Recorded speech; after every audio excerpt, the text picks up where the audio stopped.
Ladies and gentlemen, this is my second trip to Eastbourne in my life, and the first one was a month ago when I went to the lovely Park Theatre around the corner to see an excellent play called A Man Called Monkhouse. And I'm delighted to be back and delighted to be on the same panel as both Dan and Douglas, who are noble exponents of public service because they've forsaken the possibility, at least at the moment, of high office in exchange for their ideological belief that the European Union, as Dan just said, is a construct of yesterday and is not the way that we should be proceeding as a country into the future.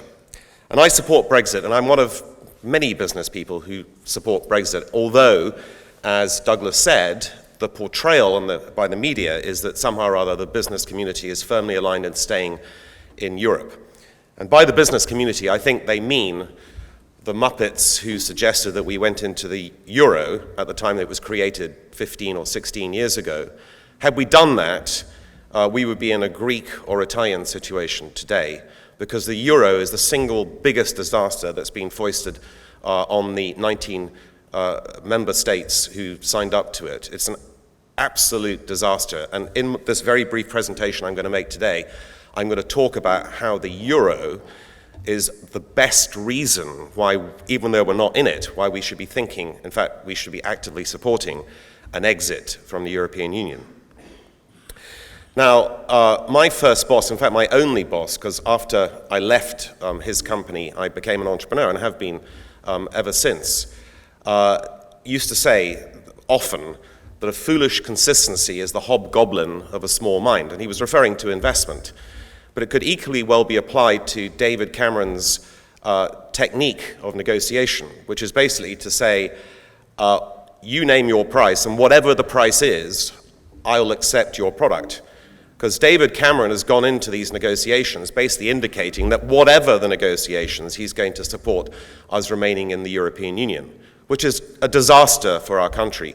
And as the two other gentlemen on the panel have said, these negotiations amount to a hill of beans, and nothing is going to change unless we vote to leave the European Union.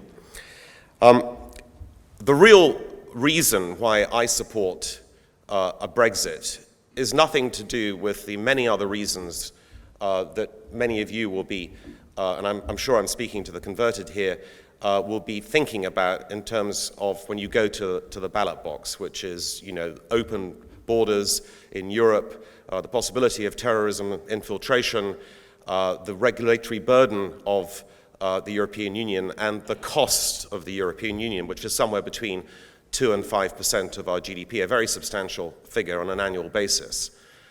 There is also the fact, of course, that the European Union grows barely at all and hasn't since the year 2000. It's growing at about 1% a year. And freed of the European Union, I'm sure this country, which is already growing at 2.5 times the average of the European Union, could grow even faster, given the limitless potential that we would have outside its shackles. But the real reason why I am particularly in favor of Brexit is that there's a thing called a black swan that's going to emerge from the European Union in the near future. Now, a black swan is supposed to be an unseen event. So, for instance, in 2008, it was the US housing crisis which precipitated the global financial depression that we're only just recovering from now. But I can see this black swan. It's not much talked about. In fact, it's very little talked about. And the black swan is a characteristic of two major nations in the European Union that are going to cause untold trouble in the next few years. Now, you will be familiar, ladies and gentlemen, with the new wave of acronyms. There's the BRICS, the sort of emerging market countries. There were the PIGS, Portugal, Ireland, or Greece and Spain in the financial crisis. And I've invented my very own acronym, which is the FRITS, which is the French and Italian sinkholes. Because France and Italy are going to be the really big problem for the European Union in coming years. And I'm going to describe that problem very briefly, but let me just say, we are much better off sitting in a comfortably appointed lifeboat in the English Channel than we are sitting on the decks of the Euro Titanic, because it is a Titanic and it's heading to a very, very brick wall, and it's a large brick wall or iceberg. And that is the direct result of what's going to happen in France and Italy. Now, all of you are familiar with what's been happening in Greece in the last year or so. The Greek debts amounted to about 320 billion euros, and very reluctantly, the Germans consented to the restructuring, extend and pretend, rebailing out for the second time of Greece.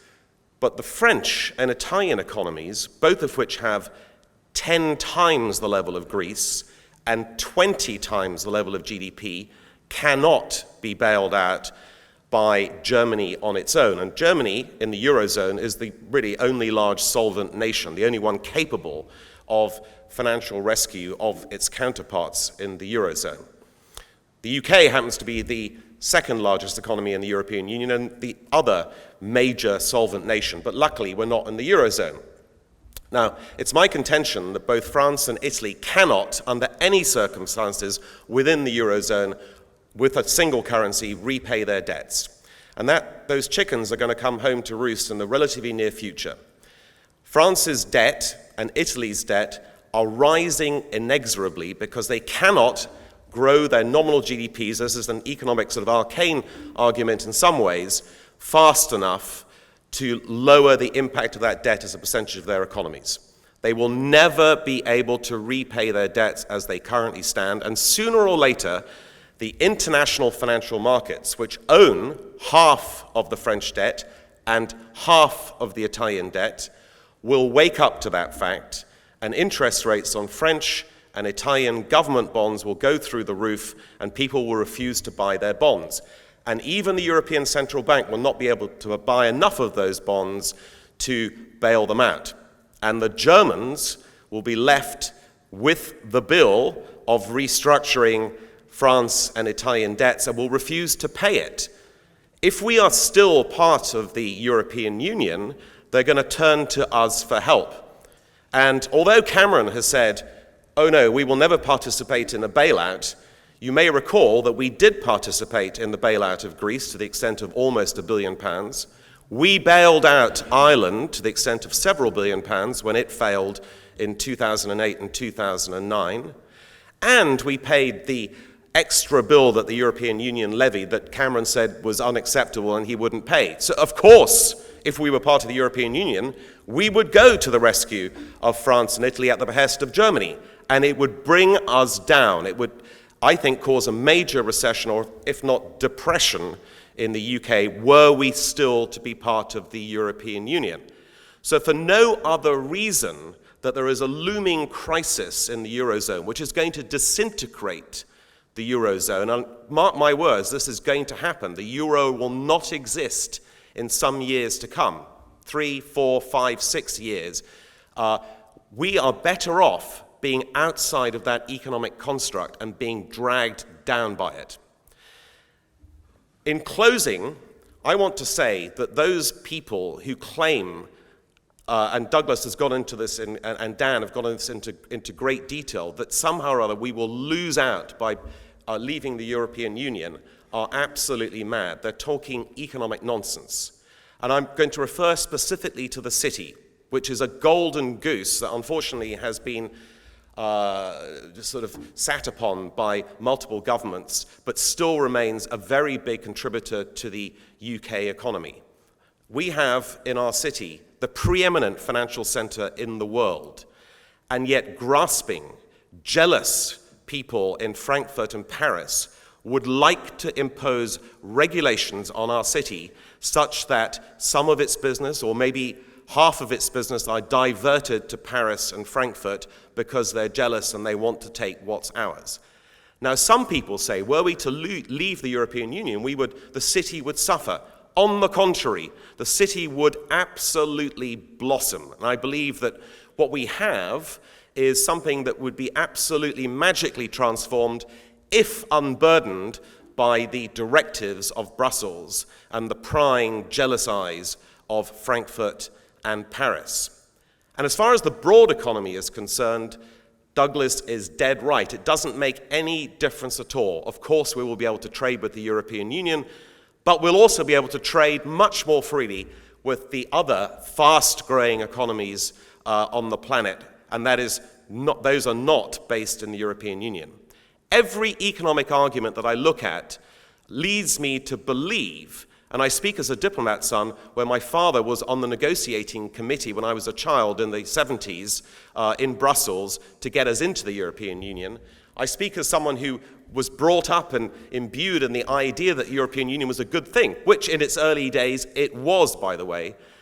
But I see the future of the European Union as a federalist institution about to be blown up, literally, by the excessive levels of debt in the second and third Eurozone countries, which are France and Italy.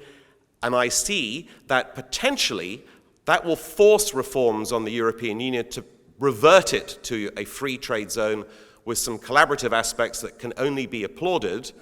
But in the meantime, we should be out of this federalist institution. We should sit on the sidelines, grow faster as a result, and watch as it implodes, and then possibly rejoin when it's a customs union and it goes back to the original ambitions that it had in the 50s and 60s when it was formed. So I vote Brexit, and I want to reiterate what Dan and Douglas just said. It's all very well for us being members of the converted, so to speak. And I'm not a political person. I'm never going to seek any political office. This is the only position on which I've ever spoken in a political fashion. I believe very strongly that we should leave. But if we just sit here and we agree with one another that this is a good thing for us to do, we will not win the argument. We have to get out there, all of us, and make the argument to the undecided. Every one of us has to become a politician for a few months and persuade other people to become like-minded like us and to vote for us to leave. Otherwise, we won't win. We can win this. The opinion polls are going in our favor. But if we don't all act together and do some work on behalf of the campaigns that are working tirelessly to get us out, we won't win. So please join me in adding your voice and adding your arguments to the broader public outside this door. Thank you very much indeed, ladies and gentlemen.